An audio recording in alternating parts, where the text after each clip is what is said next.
So I need your attention here, okay? We're going to talk about sustainable development.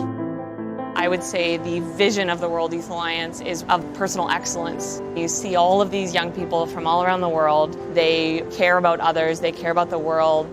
We all have the same mission because we all want to change the world. We all want to change our societies. Everyone's talking about human rights, but no one knows why they're protecting them. They're looking for answers. Who am I? Do I actually matter? How can I really implement human dignity in my day-to-day life? Just that idea that if you believe in something enough and you work hard enough, you can really change the world with something as simple as the idea of the dignity of the human person. If you can teach people lessons of human dignity, there will be a lot less massacres or genocide. Which is why principles that WIA stands for, which is equality and dignity for every human being, is very important. Because unless you know why you're fighting for something, I don't think that goal can be achieved in the short term or even in the long term. WIA is really making me see the beauty in a person despite everything else and making it something more than just ideology or a theory, putting it into practice and really kind of starting a revolution. I think there is an urgency in terms of our work. I don't see anyone else doing the work the World Youth Alliance is doing. Freedom is this huge burden of responsibility, but also power in that sense that through ideas you're shaping your surroundings and trying to sculpt them towards something better. Human dignity is how he is to improve himself for what is true and what is beautiful. Definitely an urgent time to point out those inconsistencies in our different ideologies and show that we need to be consistently affirming the value of human life at all levels, otherwise we all become vulnerable. Organizations like World Youth Alliance have to exist because there's a constant need for someone to stand up for the little guy, the person that has no voice, and that's what World Youth Alliance does.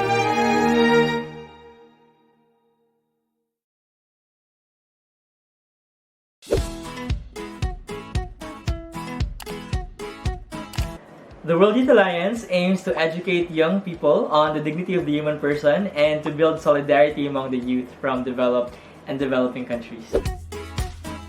Signing up to become a WIA member is super easy. Number one, you have to be between the ages of 10 to 30.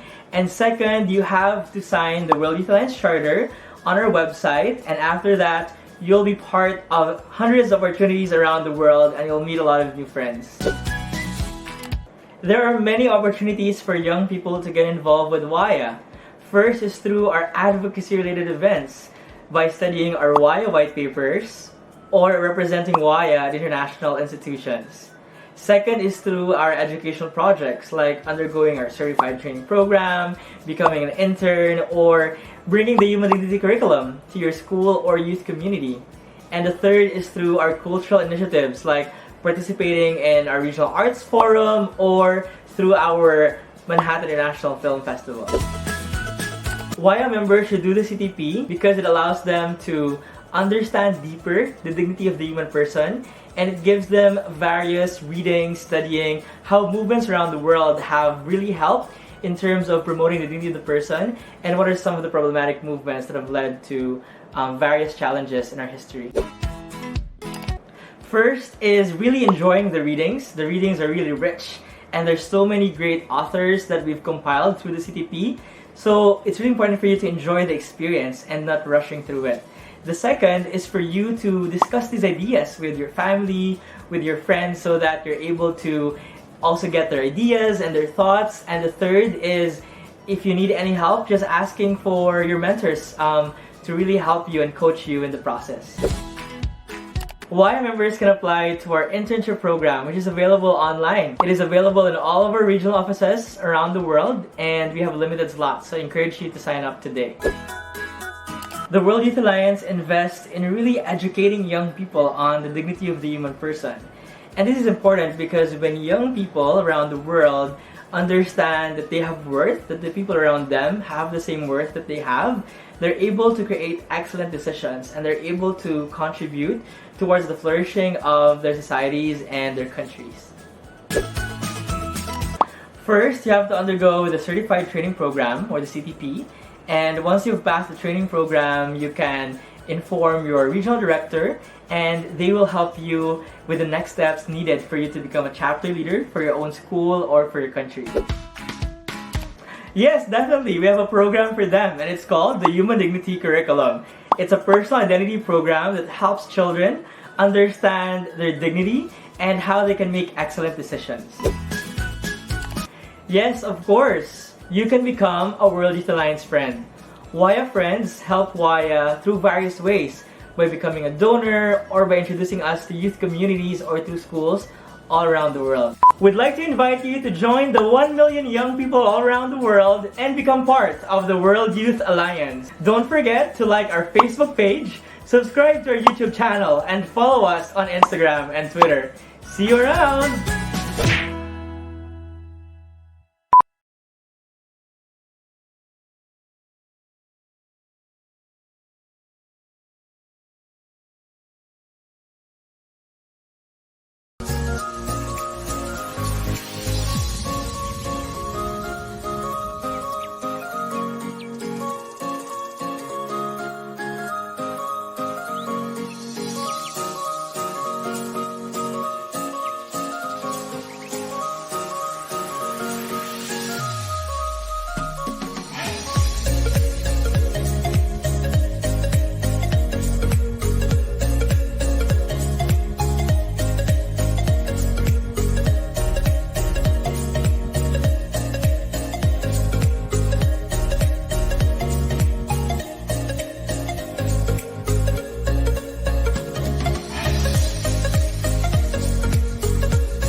Hi everyone, thank you for joining us today. Good afternoon from Nairobi.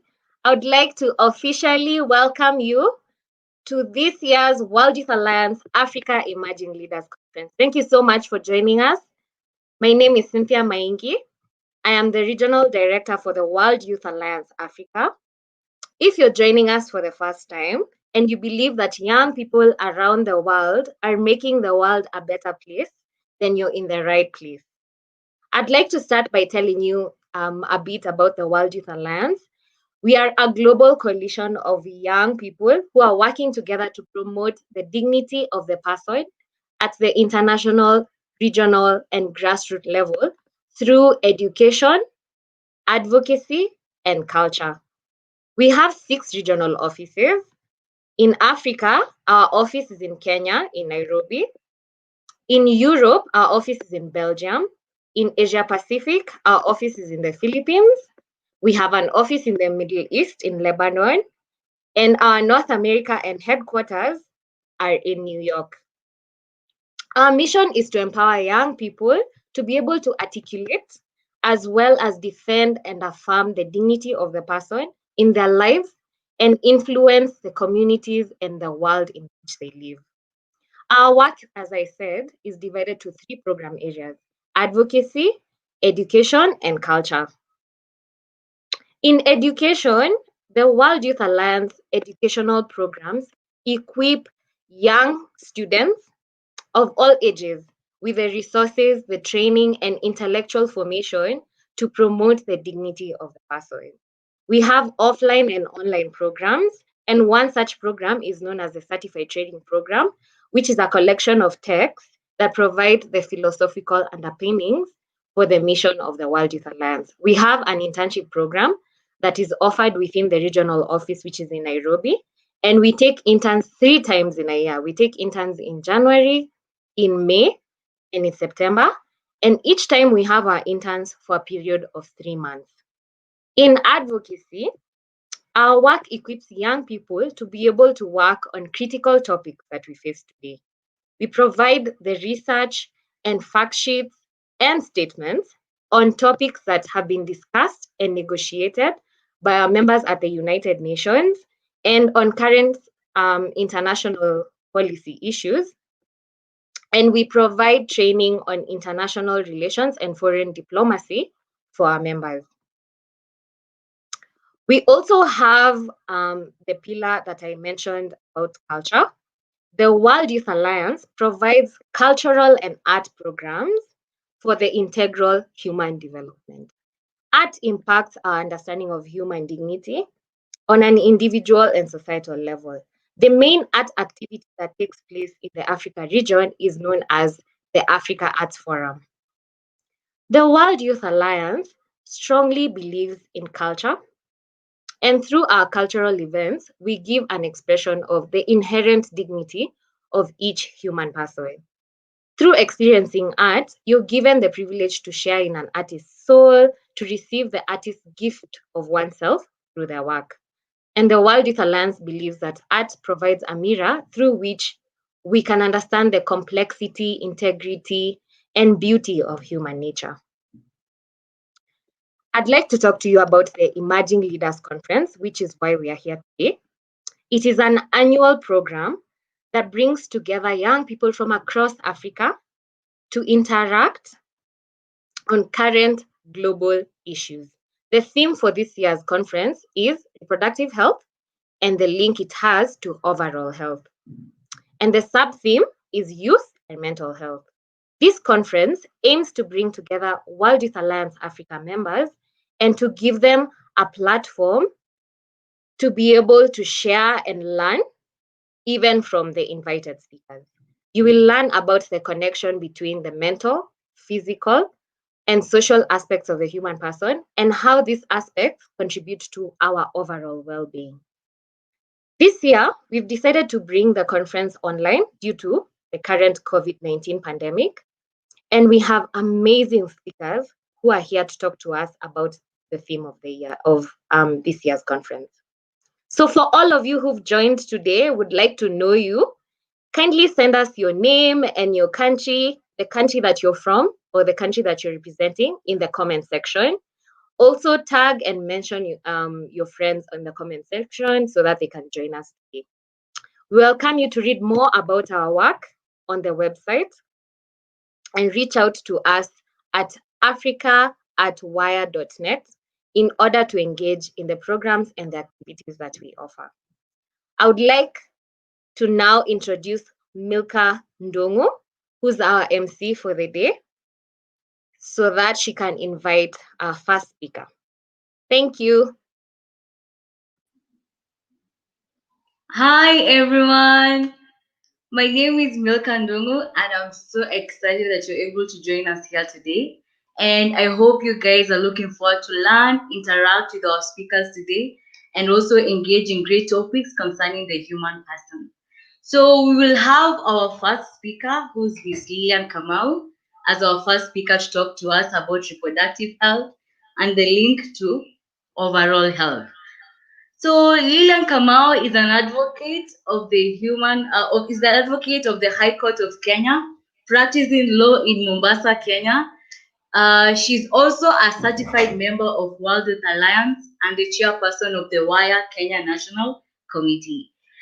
She was the awardee of the first Victor Frankl Award for outstanding ventures in advocacy of the human dignity.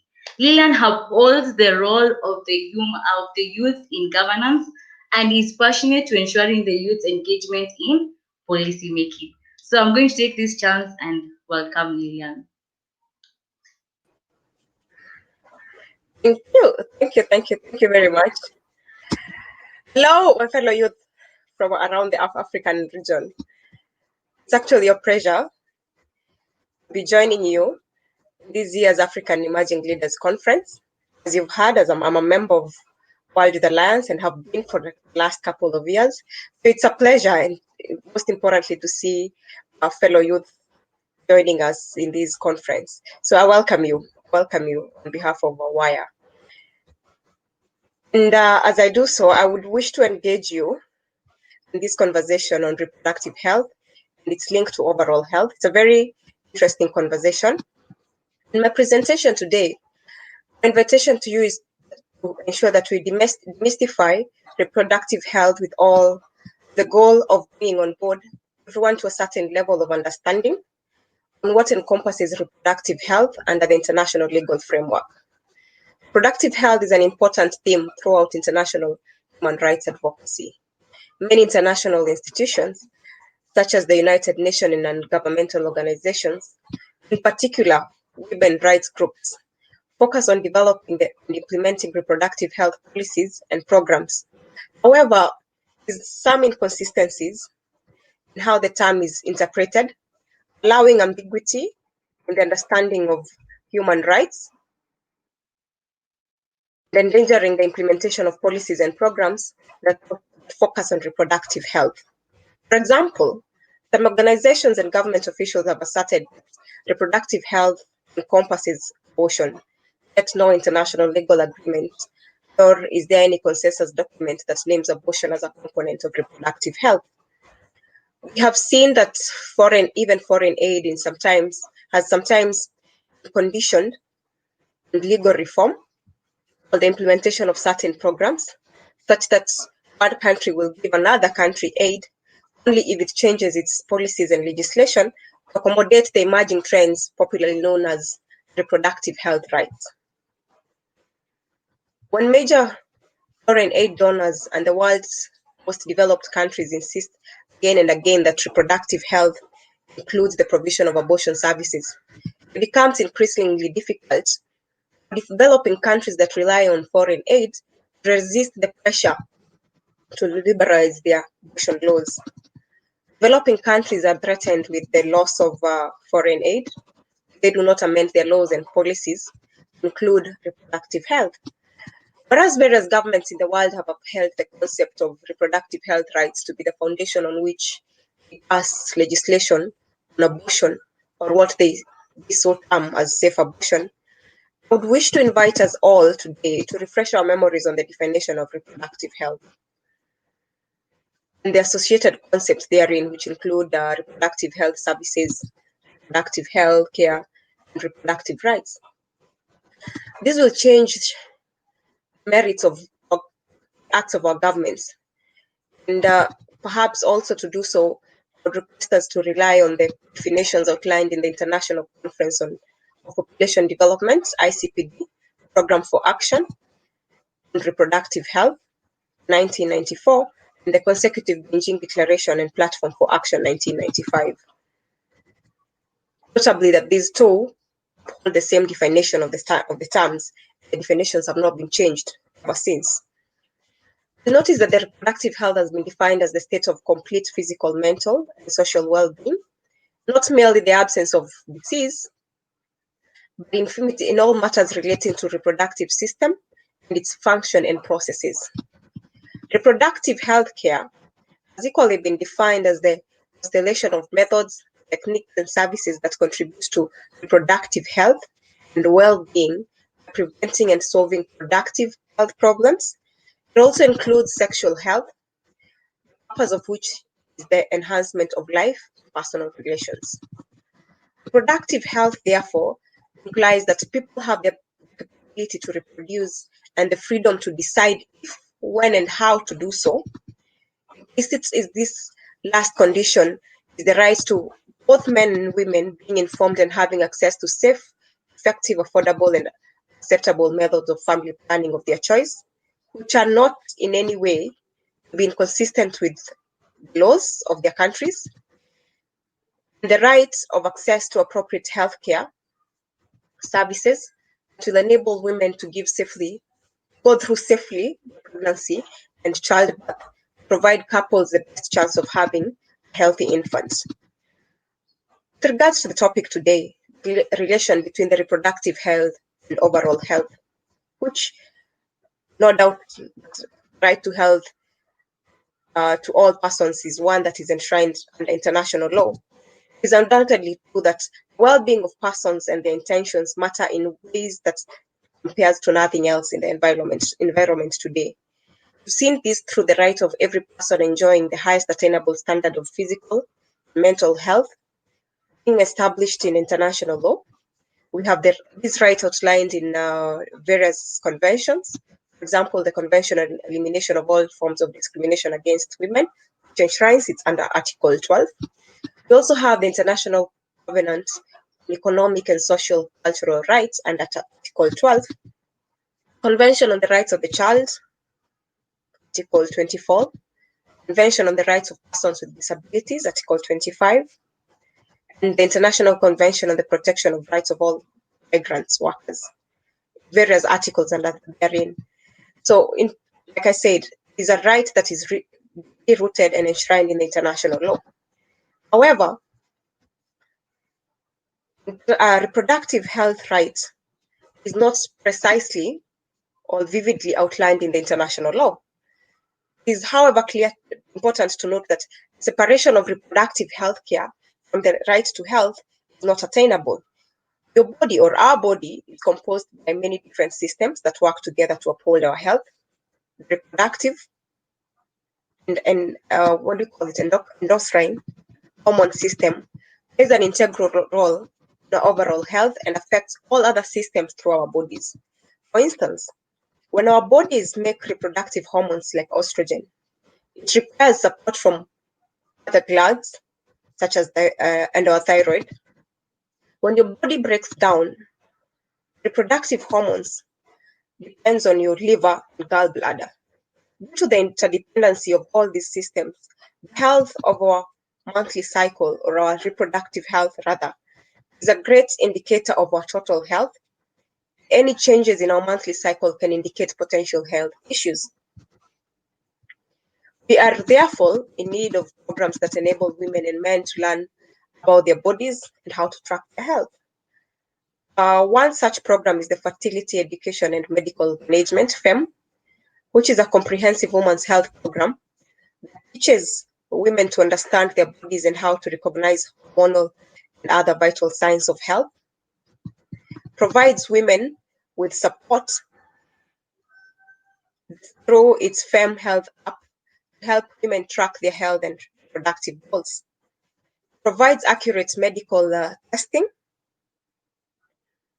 and treatment based on new research and medical protocols.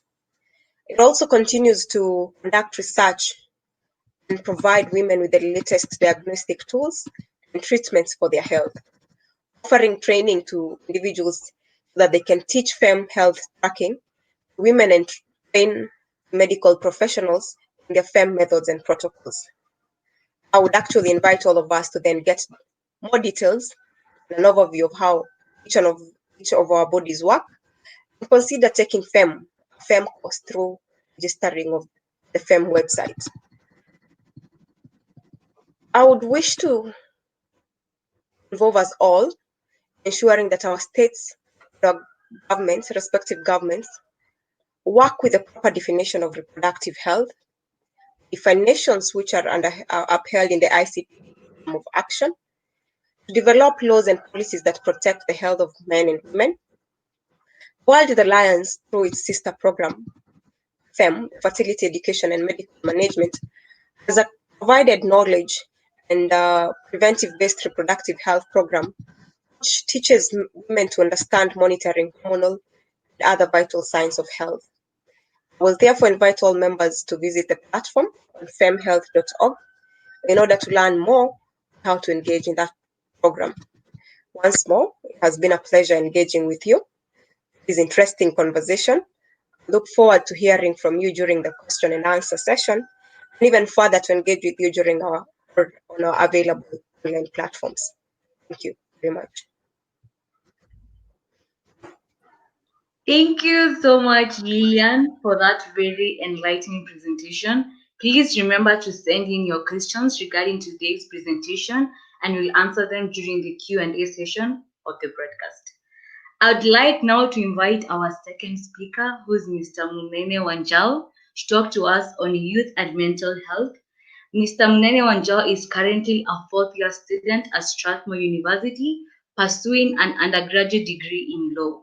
He has also been the vice president of Strathmore Environmental Club and is currently the president of World Youth Alliance Strathmore chapter. He is passionate about promoting human dignity and human rights in the society through advocacy activities. Welcome, Munene. Thank you so much, Milka, for that introduction. Really appreciate it. I'd also like to welcome everybody who is live with us. I see we have participants from Nigeria, Ethiopia, Tanzania, Ghana, of course from here in Kenya. Karibuni sana, as we say in Kenya. I hope you'll enjoy the session. Feel free to write your questions and comments about mental health in the comments section. We shall definitely have an interactive section after I'm done making my presentation. Welcome once again to the Africa Emerging Leaders Conference, and I shall be taking you through youth and mental health. Yes. So I'm sure many of us normally ask ourselves, what exactly is mental health? You know, mental health has been a very big conversation in the last few months. You know, with COVID-19, you know, we've had things about youth in Africa and actually across the world getting affected by COVID-19 and getting depressed because of that, or you know, other things due to unemployment and other reasons. So what exactly is mental health? Feel free to put this in the comment section and we shall have a discussion on that. According to me, mental health is a state of well-being in which an individual realizes his or her own abilities, yeah, and can cope with the normal stresses of life, can work productively, and is able to make a contribution to his or her community. Yes. So mental health amongst us youth in Africa and across the world is an integral and essential component of health. The World Health Organization Constitution states that health is a state of complete physical, mental, and social well-being, and not merely the absence of disease or infirmity. This shows us how mental health is really, really important for the World Health Organization to include it in its definition of health. Yeah. So an important implication of this definition is that mental health is more than just the absence of mental disorders or disabilities. Feel free to tell me what you think. Do you agree with this statement? Do you disagree with it? Feel free to put your comments in the chat section. Yes. Mental health is fundamental to our collective and individual ability as humans to think, interact with each other, earn a living, and enjoy life. On this basis, the promotion, protection, and restoration of mental health can be regarded as a vital concern of individuals, communities, and societies throughout the world, especially amongst us youth, looking at it from a perspective of whether we're in university or whether we have finished university or graduated. How will mental health affect us as youth, you know, with high unemployment rates, as I mentioned, COVID, and other, you know, societal factors. Yes. So we shall now look at the types of mental disorders or illnesses. Yeah, I'll start with perhaps one of the most common mental illnesses that comes to mind, and maybe some of you have already guessed it, but I'm talking about depression. What do you think depression is? How can you define depression? What do you think it entails? Feel free to put it in the comment section as usual, and we shall have a discussion on that. Depression is perceived as one of the most common mental disorders. Yeah, it is a medical illness that negatively affects how one feels, thinks, and acts. It causes feelings of sadness and a loss of interest in activities once enjoyed. It can also lead to a variety of emotional and physical problems that can decrease a person's ability to function at work or at home. Might you have encountered maybe one of your friends or family members who has suffered from depression, or example, even you yourself as a youth? Tell me how your experience has been in the chat section, and how you've dealt with it, and we shall definitely have an interactive discussion on the same. I'd now like to talk about anxiety disorders. We normally tend to suffer from anxiety from time to time due to a number of reasons. And these anxiety disorders respond to certain objects or situations with fear and dread, as well as physical signs of anxiety or panic, such as a rapid heartbeat and sweating. Have you been anxious before?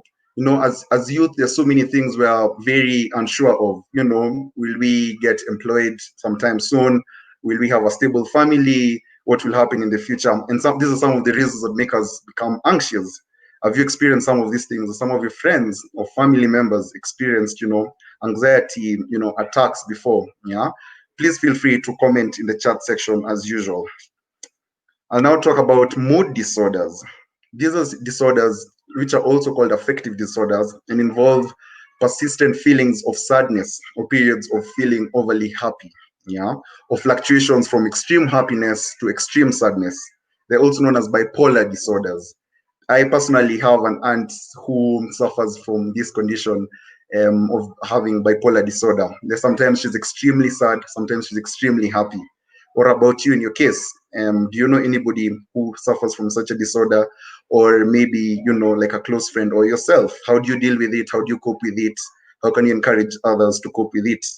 As usual, the chat section is always open. Please include your comments. We are always happy to receive them.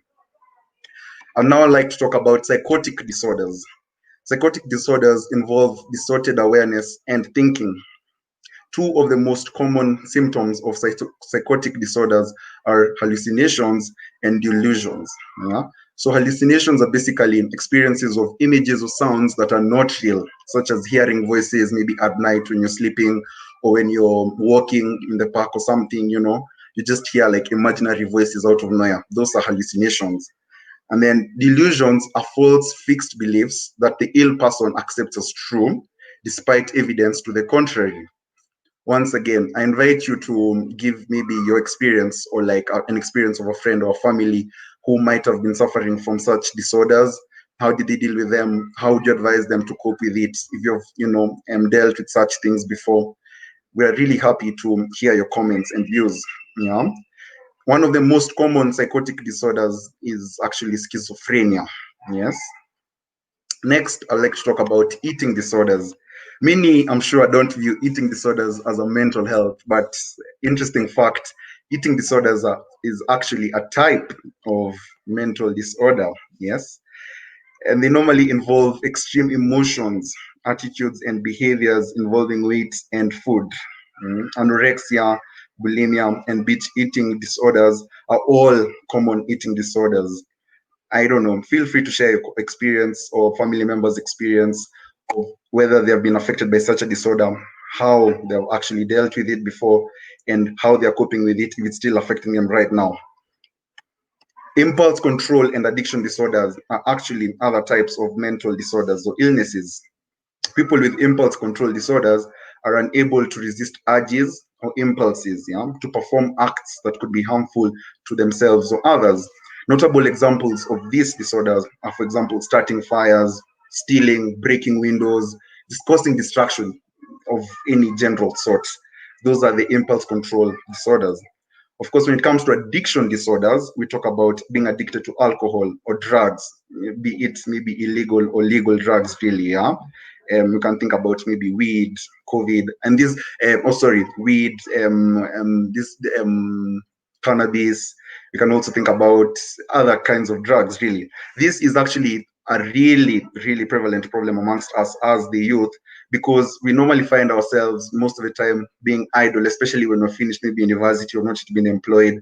We're just looking for things to do. We tend to maybe like hang out with friends who have, also not been employed. So we end up like maybe engaging in some of these unadvisable behaviors of engaging in, alcohol, excessive drinking of alcohol, or just taking, like drugs to keep ourselves busy. This ends up being a mental disorder because you're addicted to it. You can't do without it at the end of the day. As always, please feel free to put in the chat section whether you know a family member or relative or a friend who is also suffering from the same. How are they dealing with it? How have they dealt with it if it was a thing of the past? How have they managed to cope with it? And we'll always be happy to have your views and interactions on that. Personality disorders are yet another type of mental illnesses. Yeah? People with personality disorders have extreme and inflexible personality traits that are distressing to the person and cause problems in work, school, or social relationships. Yeah? A very common example of this is what is known as OCD, obsessive compulsive disorder. I don't know whether we have heard about it.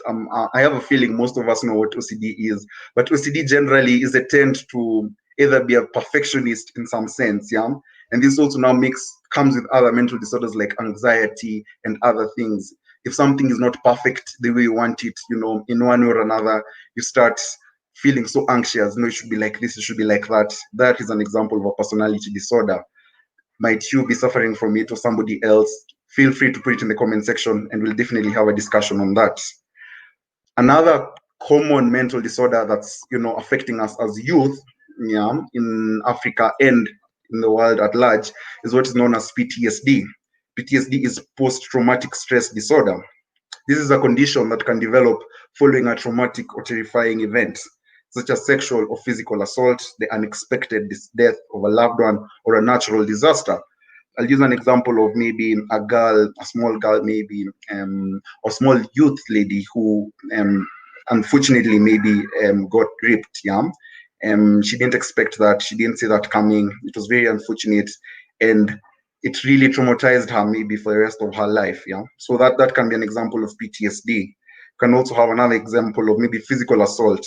For example, if you live with parents as youth who are abusive in the same house, and then you see that maybe your dad beats your mom or something of the sort, that physical assault on your mom's part affects you later on. That manifests itself as PTSD.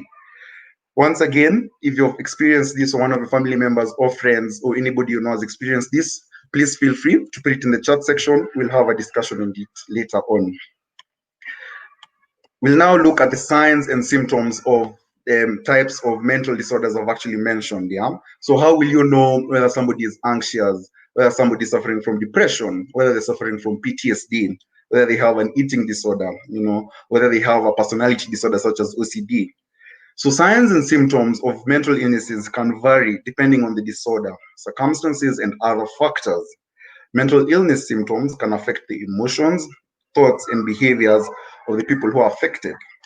So amongst us as youth, the following signs and symptoms normally tend to manifest themselves.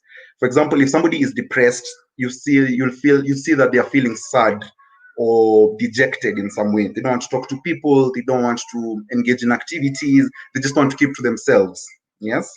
Some other symptoms also of general mental disorders include confused thinking or reduced ability to concentrate. You're always in your own thoughts, you're just doing your thing. Even if you're with people, you're just in your own mental space alone thinking about other things. Excessive fear or worries or extreme feelings of guilt. This normally tends to manifest itself with anxiety. When you're anxious about something, you're fearing maybe things won't work out according to your way, or things won't work out according to the way you want them to turn out. This makes you tend to fear a lot. Yes. And then there's also extreme mood changes of highs and lows. This associates itself with bipolar. Not to talk about the bipolar disorder. For example, somebody can be extremely happy, as I mentioned, like my aunt at one point, and then maybe 2 hours later they're extremely sad for no apparent reason. And then withdrawal from friends and activities. You can find that you used to hang out with your friends at times, and then all of a sudden maybe something is disturbing you. You don't want to hang out with them anymore. You stay by yourself. You just seclude yourself from the rest of the crowd. Other signs include significant tiredness, low energy of sleepiness, or feeling sleepy all the time, inability to cope with daily problems or stress, problems with alcohol or drug use that normally manifests itself with alcohol or drugs addiction in general, major changes in eating habits. Now this deals with the eating disorders like anorexia and other disorders like that. And also suicidal thinking. This actually, suicide is a prevalent problem amongst us as youth, not only in Africa but in the whole world at large. Yes. And these suicidal thoughts normally tend to affect men, young men, adult men in general. Yes. Because, for example, for us men, we feel like we don't want to share our problems with everyone else. We're strong, the way they normally say, especially in the African context. You have to be strong as a man.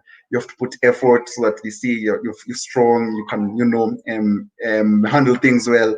So with these things, when something is disturbing you, someone is disturbing you in one way or another, you don't tend to share your problems, and that ends up leading to suicidal thoughts. Yes, this is a really big problem on not only youth actually, but also older people, and especially older men in the society.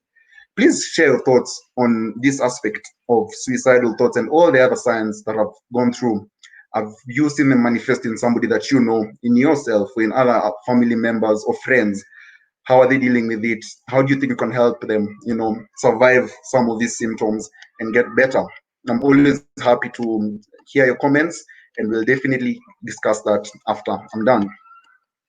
Causes and risk factors are also an important aspect of mental illnesses. So what exactly causes mental illnesses? What makes us, be more susceptible to get mental illnesses, for example, anxiety or depression?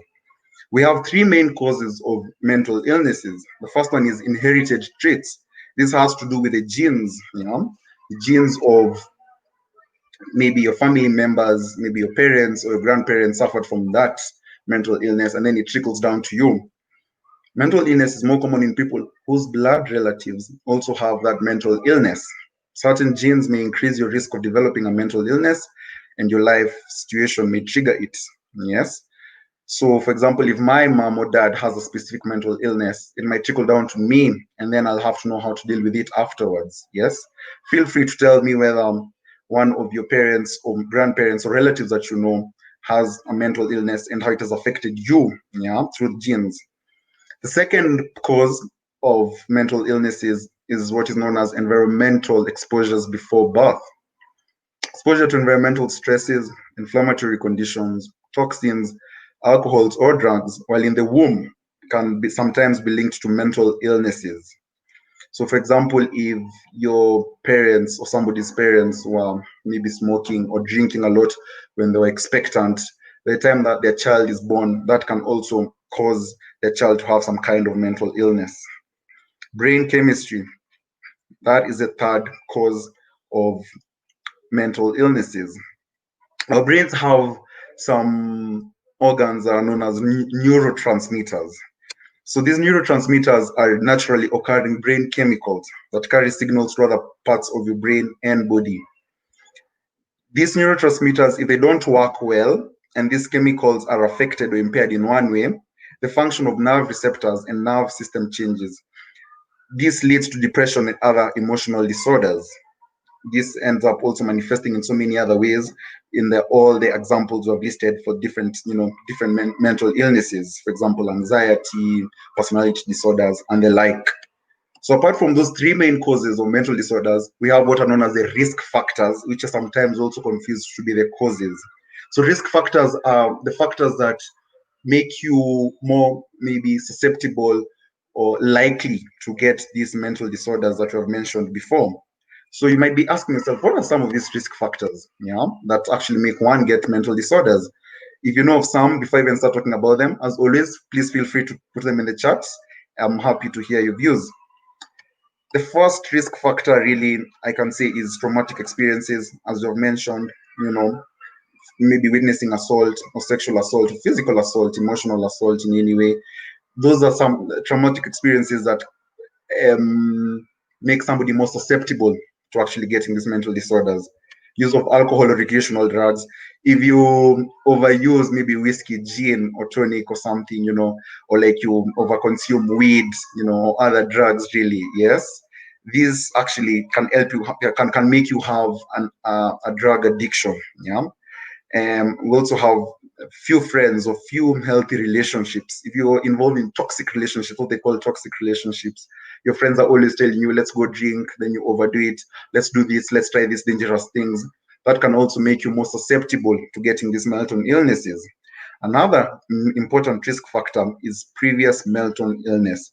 So if you've suffered from depression before, or anxiety, or bipolar disorder, or any other mental disorder for that matter, you're highly likely to get that disorder again at some point in your life. So since we have actually now looked at all these disorders, we know the signs and symptoms, we know what are the causes of these disorders, and we have also discussed the risk factors. We now ask ourselves, what ways can we, try to ensure that these mental disorders don't appear or reappear? How can we promote good mental health? As always, feel free to give your suggestions in the chat box, give your comments, give your views. I'm always happy to hear them, and we'll have an interactive discussion on that. The first one is taking good care of yourself.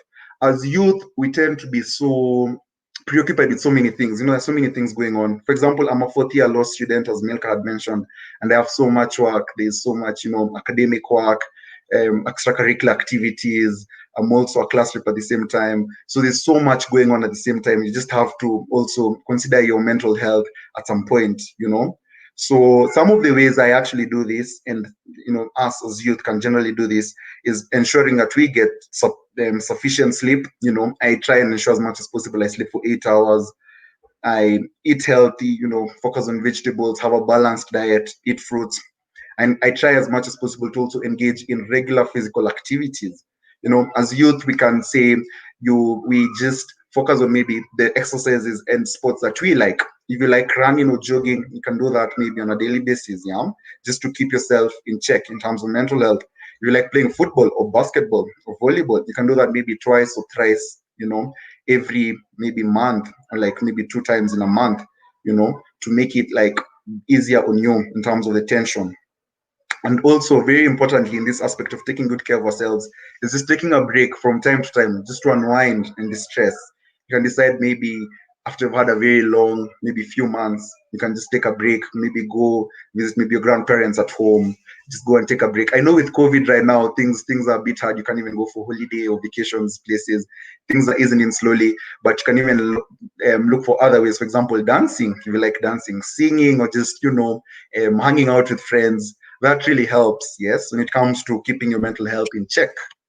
Another way we can also keep our mental health in proper condition is trying to maintain a regular schedule. So I'll also use my example in this end. I try as much as possible to sleep and wake, at a fixed time on a daily basis. If it's 6 a.m. and then to go to sleep at 6 p.m., I try to do that as much as possible so that I also sleep sufficiently and keep everything in check. So once again, as everybody who's present over here, I'd advise us, as maybe youth, to try and have like a daily routine of doing things as well. If it's waking up at 6 a.m., you'll do, if you have classes, for example, in my case, I have classes in the morning from 8 and then to 11, and then from that time 11 to 2, I look for something else to keep myself busy. 2 to 5, for example, I have another class.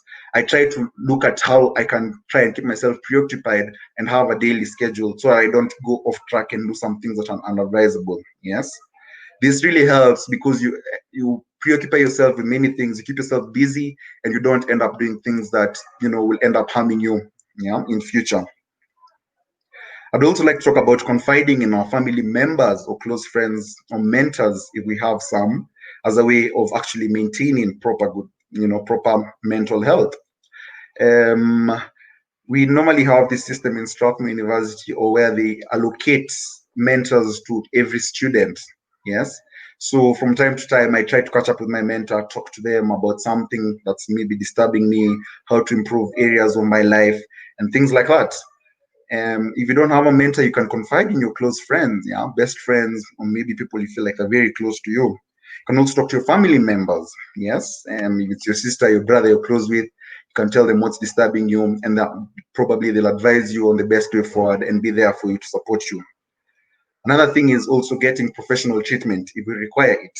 If you think that maybe you're suffering from depression a bit too much, you can plan to go to the therapist, psychologist, and they can help you actually to tell you about how to properly manage some of these symptoms, how to properly manage some of these disorders, so that you can have a healthy life altogether. Yes. So thank you so much for giving me the opportunity to talk to you, and enjoy the rest of the day. Thank you.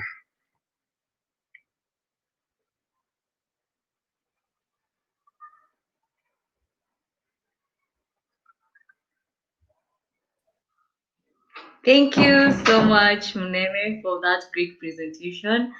Before we could go to the Q&A session, I'd like to give a shout out to some of the guys who have seen have joined us and they're so active. I can see Frank Mwangi from Kenya representing Frank Kenya something. I can see also Jamal from Ethiopia. I can see Princess Jaylee from Liberia. Wow, that's good. I can see Gishuku from Kenya. I can see also Mark Alfie from Kenya also. I can see Desta from Ethiopia. Nice to have you. I can see Wangeshi Waneki from Kenya. Pleasure. I can see Isaac Sakodi. Interesting. Yay, from Ghana. I can see Eric Ochieng from Kenya representing Foundation of Knowledge all the way from Moi University, Eldoret. Pleasure. I can see also Janet Adair from Ethiopia. That's really good. I can see Muhammad from all the way from Mogadishu, Somali. That's really good. I can see also Cynthia all the way also from Nairobi. Nice to have you. I can see Wilfred from Cameroon. That's really good. We are nice. We are happy to have you here. I can see also Robert all the way. Greetings from Baringo, Kenya. Interesting. That's good. That's good. I can see also who else? Raymond. Wow, that's really good from Tanzania. That's really good. Happy to have you. I can see Arun from Sierra Leone. That's really good. Welcome, welcome, welcome. And thank you guys for watching. Thank you for your comments and everything. And I'm so sure we have learned a lot. We have engaged a lot. We have learned something about ourselves, how to take care of our mental health and all that. So we will head to our Q&A session and we will take questions regarding the presentation made by both speakers. So I'm going to read out the questions and then our speakers will help us answer them. Lilian, I hope you're ready.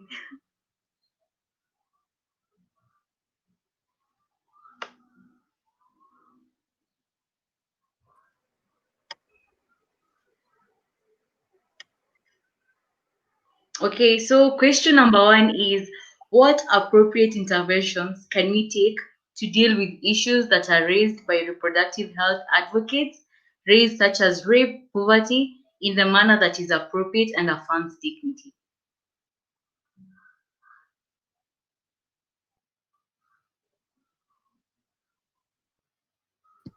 Can I go ahead and respond to that question first? Yes, yes. So when we talk of rape, and I like the fact that the question has been addressed that we restrict to a manner that affirms human dignity. What comes to mind is the first care that should be taken care of to rape victims is the follow-up care.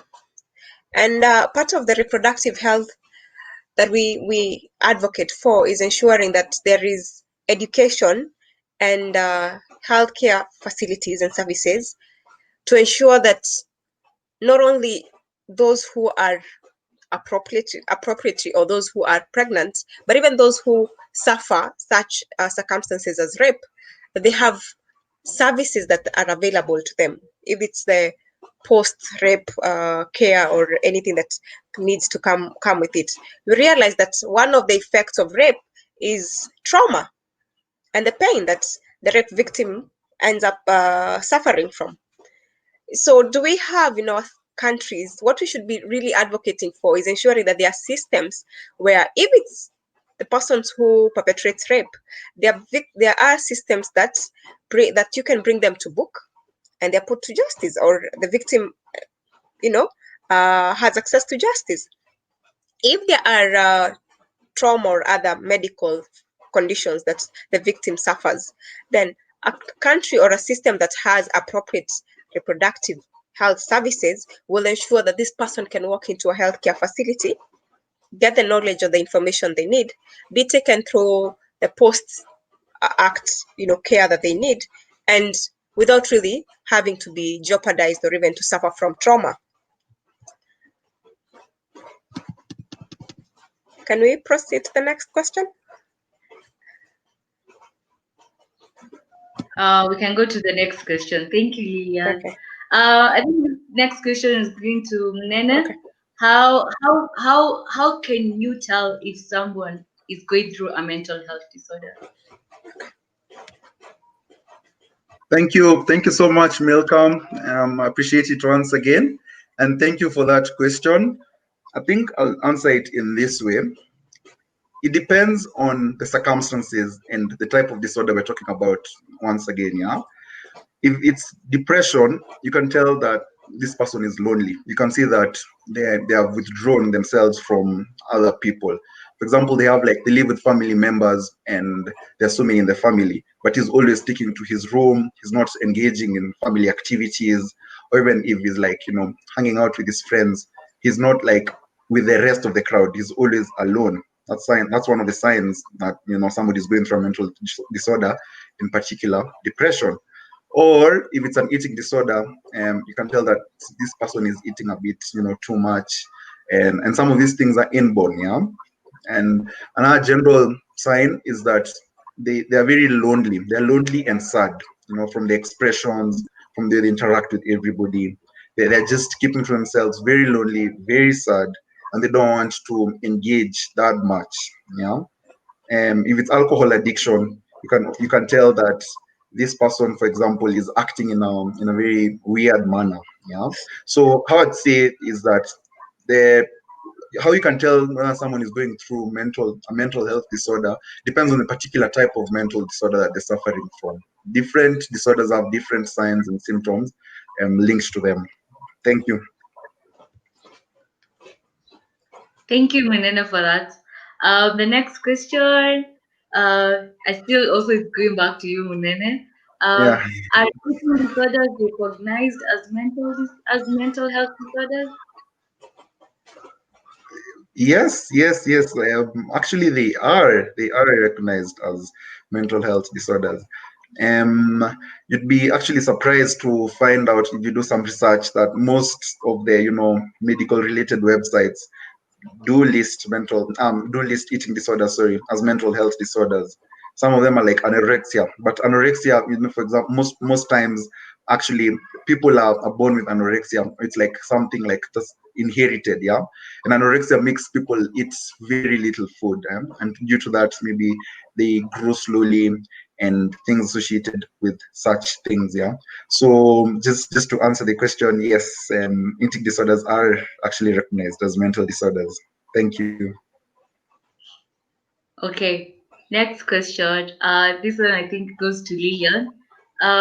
Are there policies that exist to protect women from cultural or religious practices that harm their reproductive health? Thank you. Yes, there are. Actually, what comes to mind at the top of my mind is in our country, one of those cultural or religious practices that were harmful to reproductive health was called the female genital mutilation.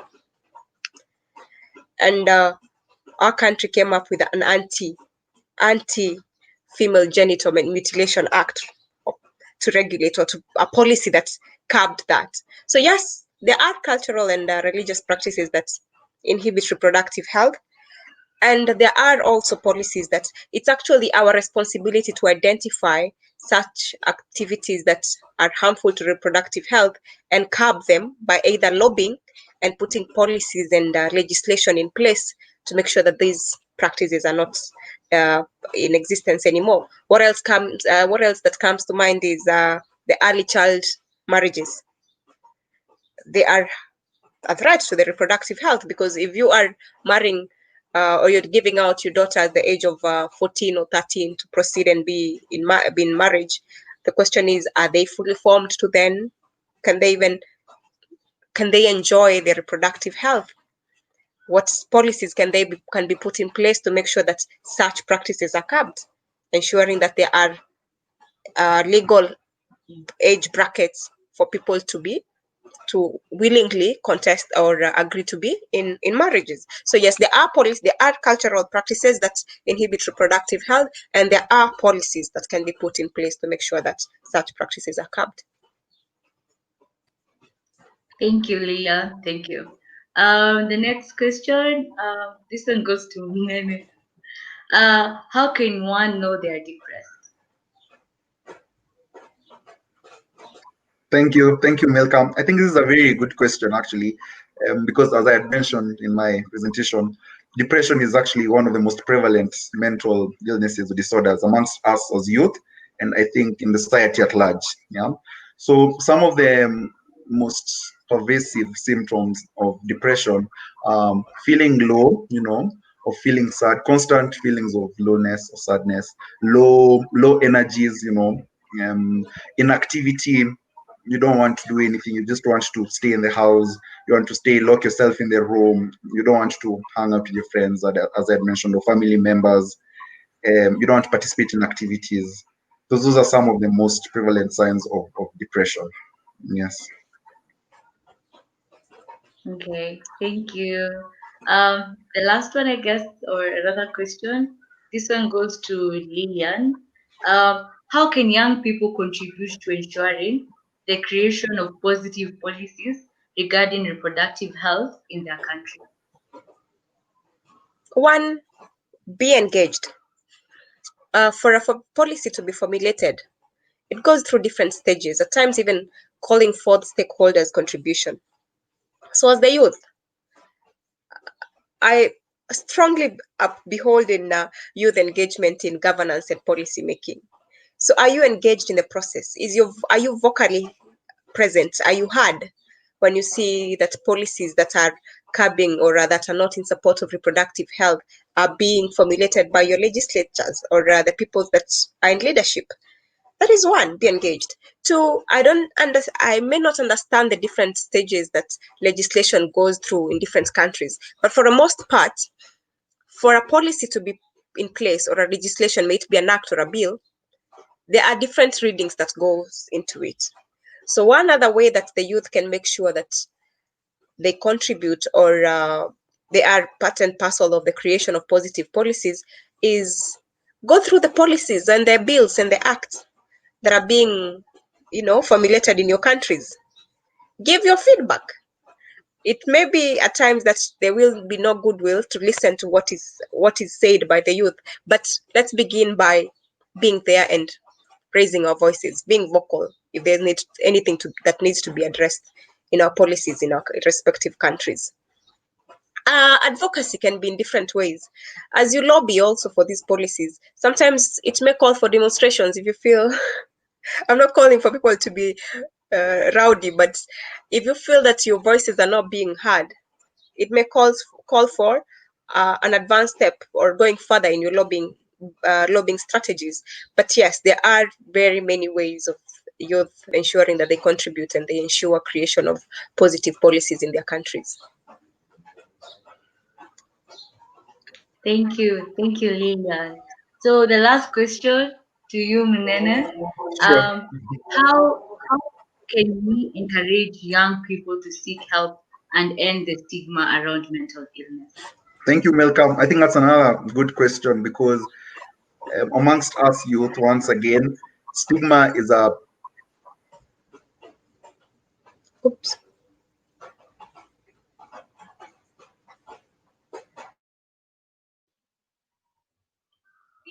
We are sorry, Munene. I think he has disconnected, but thank you guys for joining us, and thank you all for being a wonderful audience for this year's African Emerging Leaders Conference.